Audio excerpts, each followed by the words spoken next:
Our next and penultimate speaker is Michael Hartmann, doing yeoman work, filling in for Jill Millstone, who couldn't be here.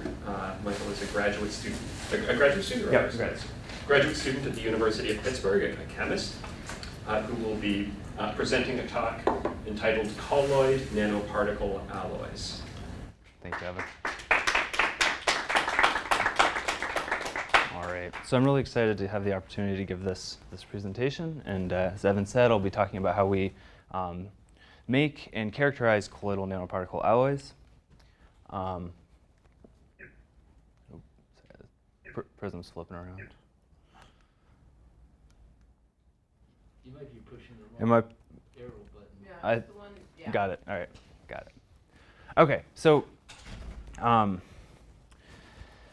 we think about the Millstone group, we think about processes that occur and then properties that arise at the nanoscale. So what I'm showing here is myosin taking about 30 nanometer steps down an actin filament. And this is the fundamental process that happens that allows our muscles to move in our body. And this is a great example of the controlled conversion of chemical energy to mechanical motion with very little heat generation. So it takes significant amount of exertion for us to start sweating, for example, to release this heat. And another biological example is that of water splitting, where a collection of nanomachinery, I know we just talked about proteins maybe not being classified as materials, but we tend to think that they are, and we use this 1 to 100 nanometer length scale pretty strictly. So this collection of nanomachinery works kind of in unison, and it allows us to transport charge of over about 100 nanometers, and we get the chemical storage of energy from solar energy. So even if we didn't get any new properties at the nanoscale, there's still a large driving force to make and assemble materials on this length scale. But what animates us as a group is the fact that we do get a number of new properties at the nanoscale, and that it's actually defined by this combinatorially large space that Julia mentioned in the talk preceding. So I told Julia I wasn't going to talk about the LSPR, but this is my only LSPR slide, I swear. So one of the main properties that arises at the nanoscale is the localized surface plasmon resonance, and this only occurs in certain metal nanoparticles. But even this one property in this small subset of materials, and we can access, we have applications to a number of different processes that really spans a broad range of societal problems we have. But obviously, as we know, nobody's going out and buying some nano solar panel to put on the roof of their house. And that's because there's a gap in the rate at which we can discover new properties and then the rate at which we can implement them into real-world applications, like photovoltaic, for example. So this synthetic bottleneck, we believe, is due to a lack of understanding of exactly how these particles form. And so we do a lot of work understanding the process from nucleation all the way to the final particle architecture. So the scheme that I have is very simple. It looks very simple, but there's a lot of hidden complexity here. And that's because this involves both a chemical and a phase change. So the chemical change is the reduction of these metal cation precursors to some zero-valent metal atom. And then we have a phase change where we have these single metal atoms that are zero-valent crystallizing to some particle architecture. Okay. So like I said in the group, we try to follow this reaction from the beginning to the final particle property. So we do a lot of mechanistic insight, or mechanistic characterization to understand what each individual component in the synthesis is doing. And then we also do a lot of post-synthetic work to understand the properties that arise in these materials and trying to characterize the structure of these as well. So today I'm going to tell you about two main stories. The first is how we use metal ligand chemistry to form and control these nanoparticle alloys, specifically nanoparticle alloys that are about 3 nanometers, about 2 to 3 nanometers, and then also how we've used some computation to understand how structure impacts the optoelectronic properties of these systems. But first, why do we even care about alloys and what is an alloy. So here's three kind of main types of alloys that we talk about. The first are core shell alloys, which just has some phase in the middle, some monometallic alloy, or some monometallic material covered in a second second with constant surface chemistry. And then the Janus type material has a single interface between two distinct phases. And then finally, we have kind of homogeneous alloys. And so each one of these has application in some way, but we're mostly interested in forming these alloys at the bottom. But there's some challenges that come with that. So to understand how to actually form these alloys, we try to think about metal mixing across length scales and use what we learn at different length scales to inform our synthesis at the nanoscale. So at the bulk, so starting at the extremes, at the bulk we generally talk about the mixing between two metals in terms of this bulk phase diagram, which basically is just it shows the phase of a given metal mixture as a function of temperature. And these metal mixtures are usually made by this entropically driven diffusion quench process where you heat up these two metals and allow them to mix for some time and then rapidly cool them and freeze out some mixed metal state that you formed. You can make a broad range of alloys this way. So moving in to consider a surface before we get to the nanoparticle, here we have a density functional theory study where what they do is they have some surface, some monometallic surface, and then they coat it with some second alloy, or with a second metal. So you have your solvent, which is your surface on the vertical axis, and then you put the solute metal on top, and you ask the question, do you get segregation, meaning that the solute stays on the surface? Do you get some metal mixing, or do you actually have anti-segregation, which means the solute goes into the surface? And if you look at gold here on the bottom, it's blue all the way across. So this means that you get strong anti-segregation. So gold is always going to be in the surface, or on the surface of basically any surface you have. The only thing it mixes well with is silver, and it looks like zirconium. Now, this is calculation? These are calculations, yeah. Density functional theory. DFT, yeah. OK, so then what about if we go down to the nanoscale? Well, it turns out that the nanoscale is also striated by dimension. So under 5 nanometers, in this 2 to 5 nanometer range, you tend to get surface energy-driven metal segregation. And you form these core shell type alloys shown on the left. And then between 5 and 10 nanometers, the bulk phase diagrams for a given metal composition are usually pretty accurate in determining the phases that you can get. So we used what we have learned about mixing across length scales to come up with this kind of method to trap these alloys. And it kind of mimics the bulk diffusion quench method that I talked about earlier, where you have some solution of your two different metal atoms that are allowed to mix randomly. And then we mimic the quench step by a fast reduction. And then we raise the activation barrier for this metal segregation with a strong capping ligand. And then and hopefully trap whatever homogeneously alloyed particle we have.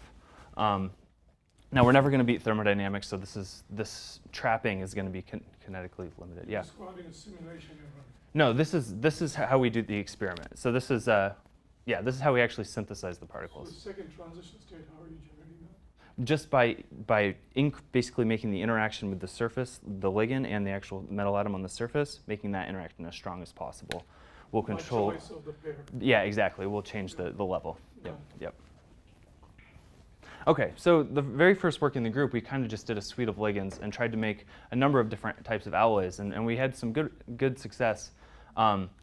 So it turns out that the stronger the ligand, the kind of the better chances we had of making these alloys. And we were able to make a number of different alloys, and this is with gold as a host lattice. Zinc's in blue because it actually makes some zinc oxide. instead of the metallic form. But I'm going to use 3 different systems as a case studies.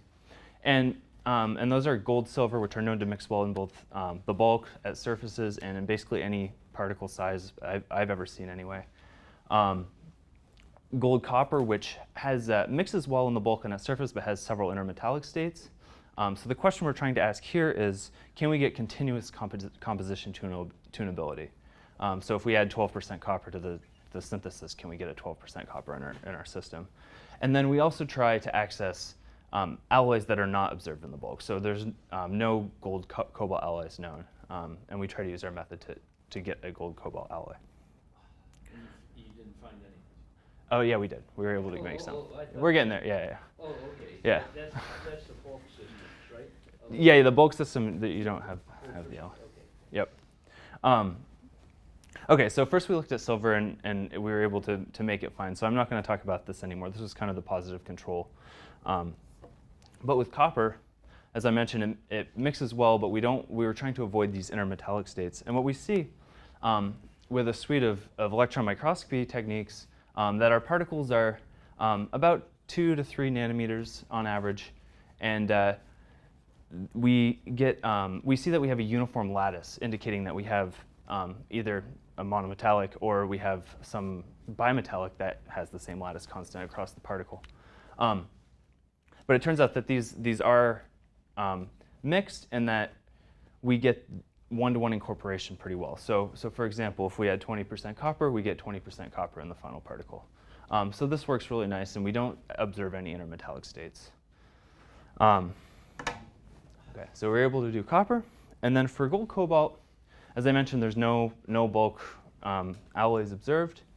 But it seems like we're able to get something, although we don't get full one-to-one incorporation. So there seems to be some sort of induction period where you need to put enough cobalt into the solution before you even get incorporation. But once you do have full composition tunability of these gold cobalt alloys. And we verified this by looking at properties. So in this case, we do magnetic susceptibility measurements, and we can actually tune it with the percentage of cobalt in these particles. Speak one more sentence about the incubation period. The it's sort of induction. like diffusing, The induction. mixing that you need or Mhm. something. Yeah. Before it can form structure. Exactly. Yeah. And then we just kind of trap it randomly. Yeah. Yep. Okay. Yeah. So this lack of a one-to-one behavior with cobalt was very interesting to us. So we went back and kind of wanted to study the beginning stages of this. So what's actually happening in this phase 1 here? This phase 1. So the beginning of this, right when we mix the capping ligand in with the metal precursors. So what we're seeing here is 1D proton NMR data. And what we can do with NMR is we can look at individual parts of the capping ligand. So just look at the peak labeled alpha for now. And this is the proton directly adjacent to the thiol group, which is going to be interacting with the metal. And what you can see is as soon as we put metal into the solution with the ligand, we get a shift of this alpha peak to what's labeled alpha prime, and then we see it sometimes this alpha double prime. But we see some chemical change. Now we can correlate this chemical change with also a physical change, or in this case, the size of the actual structure that's diffusing around in the solution. So we have 2 peaks that we expect to show up, and that's the RSH, the orange bar, which is just the ligand by itself, and then the yellow bar, which is the dithiol, which are known to form pretty readily. But we also get this unexpected peak, which is some sort of metal thiolate structure. So we can, which are much bigger than the other 2.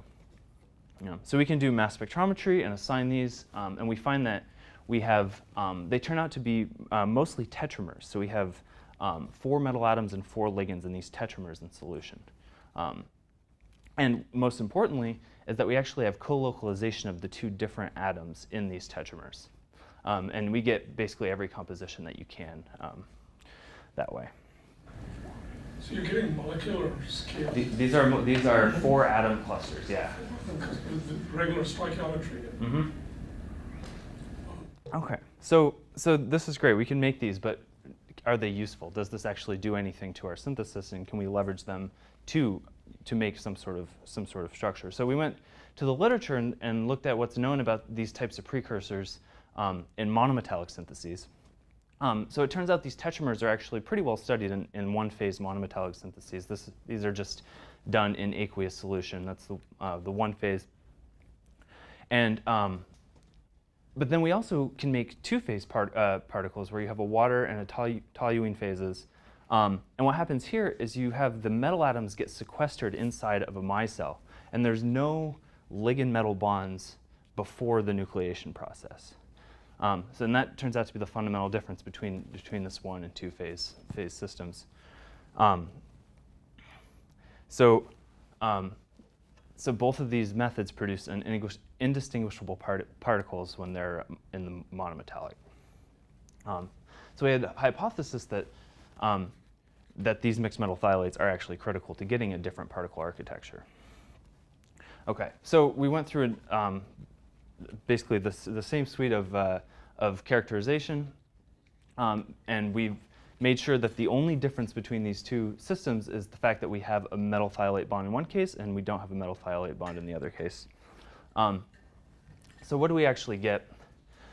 So we have these two starting precursors, and it turns out that we can actually access completely different particle architectures. So in the one-phase case, we get random mixing of copper throughout the particle. And that's shown, copper in the blue here is everywhere. But in the two-phase case, you get preferential copper only around the surface. So this is actually a monometallic gold core, and then you have a copper sulfide shell, basically, that's capping the surface. Okay, so these are just cartoons. So this is some X-ray data to show that we actually do have alloying. So we're looking at the binding energy of the electrons in the gold 4F electron shell, and you can see that as you co-localize copper into the particle, then you actually do change the binding energy of this in the red. Okay. So being able to synthesize different bimetallic architectures is great, and we can see that we get an immediate response in the properties. So what I'm showing here on the left is a near-infrared photoluminescence from these particles that varies as a function of copper. So the near-infrared is an attractive window to be able to emit it because your body is basically transparent to NIR light. And we can actually tune the emission wavelength in this region. But that's not really enough. So we also see that the position of copper heteroatoms in these clusters also plays a role in the electronic properties. So using density functional theory, we modeled this cluster, and this is a gold 25, and then it has 18 thiolate ligands capping it. You have a single gold atom in the center, and there's icosahedral gold core, and then you have these thiolate gold, thiolate motifs kind of capping the particle, and that's what the stabilizing ligand shell looks like. So we can calculate and this is a known crystal structure, so we know where every atom is, and we can have a direct empirical comparison that we can make as well. So we can calculate the absorption spectrum here, and I'm just labeled each of the main peaks. I'm going to focus mainly on this green peak, which is the HOMO-LUMO transition. But we can take this, and because of the high symmetry of this cluster, we have three distinct places that we can actually make the substitution. We can either put it in the center of the cluster, on this 12-atom icosahedral core, on the edge of the core, or in one of these stable positions. And these are all symmetrically unique. Yeah, so these are symmetrically unique, but this completely spans compositional space for a single atom substitution. So when we calculate the absorption spectrum, what we get is we get a unique response for each one of these substitutions. And in some cases, a pretty dramatically different response. So with copper in the center, we get about a 0.2 eV shift in the HOMO-LUMO transition. And then on the edge, we actually broaden and shift this, and blue shift the HOMO-LUMO transition. And then on the staple, we actually get the formation of a really small peak here that turns out to be interesting. But I'll talk more about these as we go. So so what copper does in the center is it actually changes the charge distribution in the cluster. So because of the electronegativity difference between gold, you actually get a depletion of charge in the center. And then when you look at the transition, you get a qualitatively different behavior at the center. So I'm showing this is a radial distribution function of the change in electron density for the HOMO-LUMO transition. So imagine we're actually at the center of the cluster. This distance is the distance away from the center you are. And we're looking at how the electron density is changing for this transition. So above the x-axis is accumulation of density, and below the x-axis is depletion. And you can see that at the center, there's a qualitatively different behavior. And this is actually the reason why we end up getting a shift in the HOMO-LUMO transition to lower energies. So on the edge, we see a complete. What is this? Sorry, my head is buzzing a little bit. The spectrum that you showed on the slide before this, so those peaks are properties of the cluster. They're not, because even in the absence of copper, the gold, the black spectrum is showing that peak is a gold. Yeah, yes, this is for the whole cluster. This is the pure cluster, and this is how it changes when we introduce copper. So this is a gold 24 copper 1 system. So yeah. I'm getting it now. Okay. Okay. So on the edge, we actually have a very interesting observation. So there's a set of triply degenerate orbitals that make up the HOMO and the HOMO -1 and HOMO -2 of this cluster. And together they're spherically symmetric, but they each have a different orientation relative to one another, so that when we place a copper at the edge, we'll interact with one more strongly than the other two. And what this does is it actually raises the energy of that one orbital and breaks the symmetry, basically, of these degenerate orbitals. And you can see this immediately in the absorption spectrum. So this is why you end up getting a broader peak here, is because now you've split the energy of where the absorption is coming from. And when you start thinking about the orientation of these orbitals with respect to the copper atoms, you can start to play games with the line shape of your absorption spectrum. And that's what I'm showing here. So if we put the copper atoms opposite or adjacent or somewhere in between, then we can get a different line shape for each of these. Okay. And so finally at the staple, what happens at the staple is we get the emergence of a new peak. And this new peak is a result of the copper raising the energy of some of these deep, low-lying energy levels into a region of energy space that was previously unoccupied. So now we get absorption in kind of dark regions of the absorption spectrum before. So this is very similar to kind of a defect in semiconductors, where you have some delocalized orbital, and you introduce a dopant, and all of a sudden you have a localized orbital that's raised in energy. So if this were at the band gap, it would be some sort of a defect state or a trap state in a semiconductor. But here it's happening a little bit lower in energy. Is it fair to say that this capacity to design the cluster bears some similarity to like something in the 70s when orbital steering became possible for organic chemistry synthesis, when you wanted to produce differential yields on stereoisomers? Because you could compute the molecular orbitals and their shapes as they would go through a chemical transition, you could actually redo the chemistry. I think I used some of that work in the early 70s by Roald Hoffmann. I used some of that to actually assign some of this work. I didn't put any of that in the talk, but yeah, I think it's very analogous, and yeah. Yes. But part of that is because this cluster really is on the small edge of clusters and is molecular. And I'll get to that. So anyway, so actually kind of similar to that, so I just made an analogy about how doping, how this is similar to doping in semiconductors, but it's actually, this cluster really is molecular, and it also has analogies to, like, for example, a crown ether, where we get kind of a similar ring-light structure. So here I've taken a slice out of the gold cluster. And so if you actually substitute one of these oxygen atoms in the crown ether for a sulfur, for example, which is essentially what we're doing by replacing gold with copper, we're staying in the group, then you can get this exact same behavior where we have some set of HOMO orbitals and we can split them with this dopant and you get a highly localized orbital here. So yeah, so this is a kind of on the molecular size of nanoparticles or nanoclusters, but we've also done some work studying bigger clusters. So this is the full version of the figure Julia showed, where we looked at this gold-copper 144 system. So this actually is a very similar cluster to the gold-25, but there's two extra metal layers. So we have the same core, and then we have an icosahedral 42-atom shell, and then a 60-atom icosahedral shell on top of that, and then a similar ligand shell as well.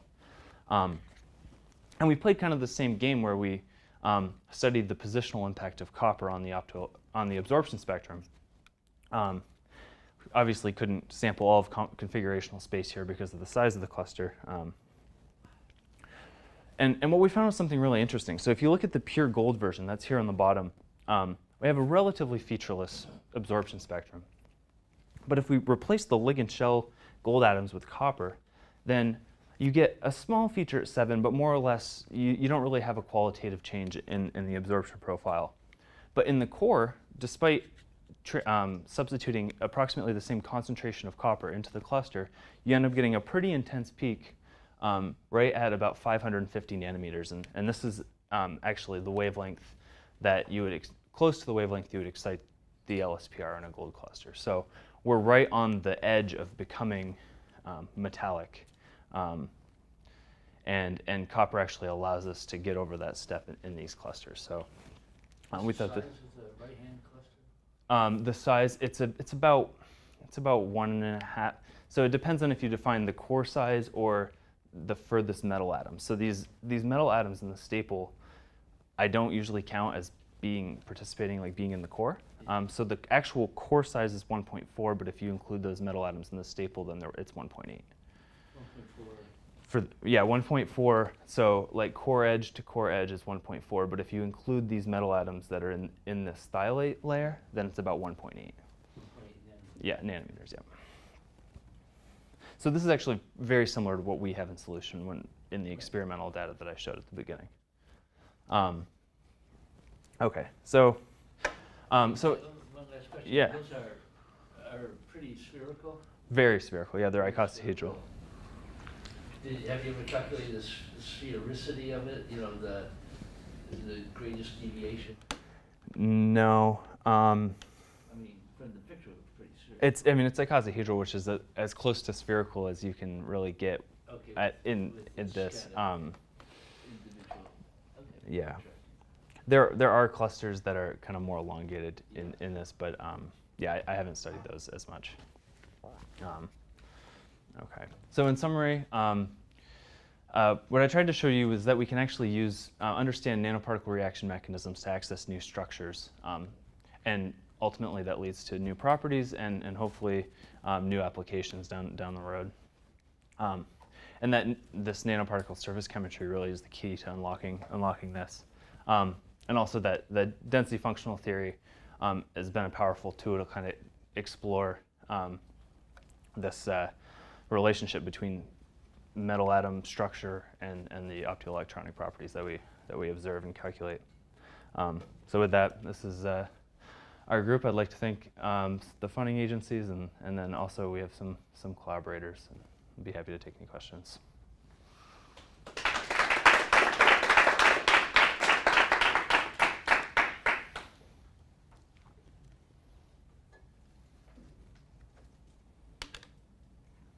How large cobalt?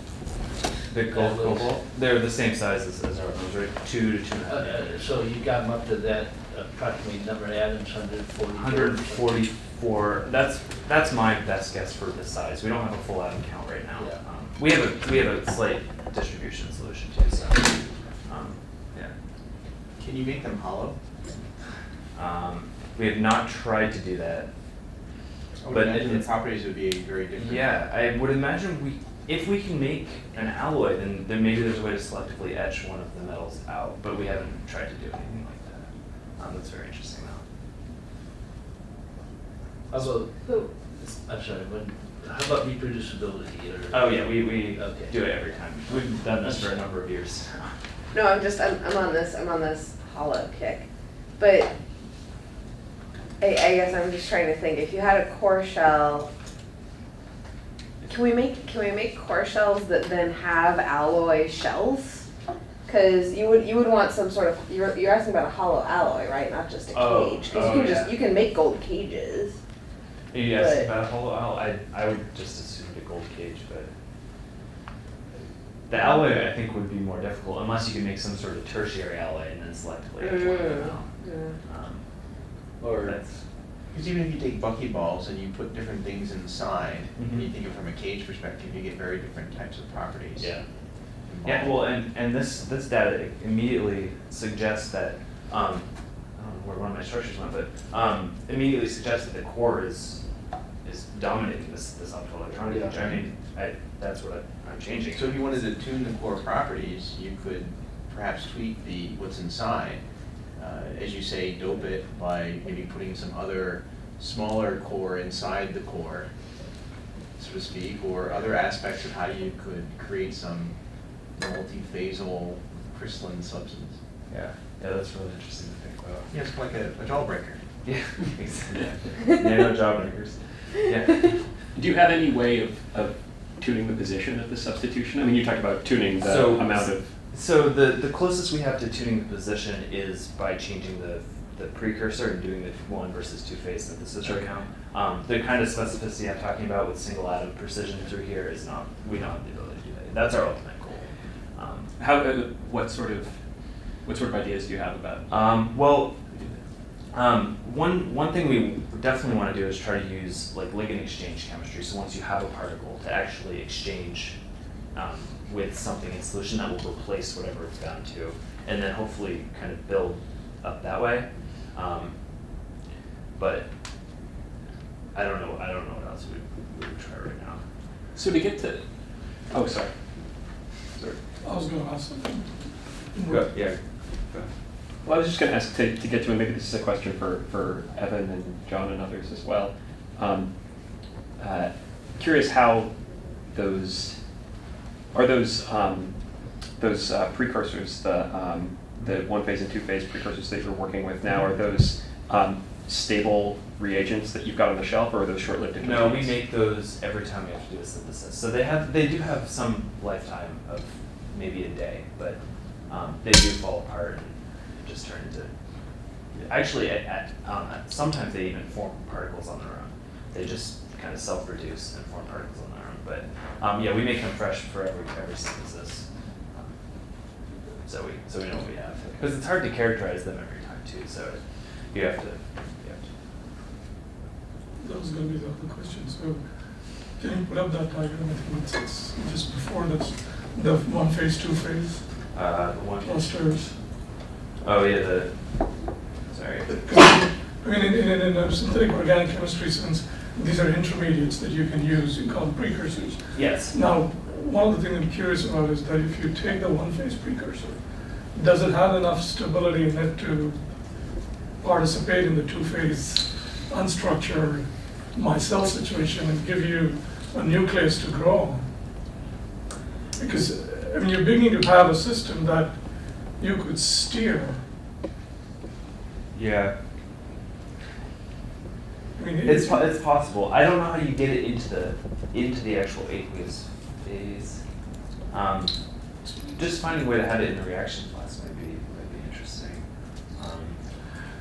So the other question I had, since you have the soft interaction through sulfur available to you, if you could, I mean, I don't know what the thermal stability of the particles is, but if you could give it, a small-sized carbon core on which you could assemble But this these thing precursors and get the metallic. use the core to nucleate. Right, and then burn the core out, because carbon, right? Yeah. Because you basically, That would be, these aren't that stable Probably to room temperature. We probably couldn't burn carbon out of it. We haven't really taken them up over about 350K with that but experiment. there be other means of doing sacrificial chemistry. We could probably stabilize them with, like, for example, a silica shell, maybe, like you could stay with some sort of semiconductor. Yeah. So there may be some games to play. That's really interesting. Yeah, you're inventing all the good games to play here. Yeah, Have you tried freezing them? freezing them. In what sense? Well, if you take it down to lower temperatures to see. what kind Yeah, of and so properties there's you not get. a lot of X-ray data that freezes them, and you get kind of, so with the XAS data, you get kind of a local coordination environment. But they've done it at liquid helium, actually, and gotten multiple coordination environments to characterize the structure. We haven't done any of that. That was a group in Japan. But we can freeze, we have the PL data also, and we can do that at 77K, and we can start to freeze out some of these transitions as well, yeah. Have you looked for any superconducting Oh, properties? no, or we potentials? haven't done anything like that. Yeah, that's really cool, yeah, but. With the OCO particles, Mhm. do you get any core shell architectures, or is it all alloy? We have evidence of some heterogeneous alloys, so we have clumps of cobalt kind of in the particle. So I guess they could be core shell. I don't think we know enough at this point to say. But we have evidence that it's not like a symmetric core shell, that it's kind of like a yolk in an egg, where it's kind of Oh, cool. that was some EM data from a while ago. So are you getting multiple distinct architectures depending on? Not, I wouldn't say distinct. We have a distribution of architectures in solution, but yeah. I'm So gonna come back to those, Pittsburgh one of these days. yeah, those are tough particles to make. But, yeah. Well, Michael has admirably not only given us a fascinating talk, but brought us back onto schedule. So let's thank him and all of us.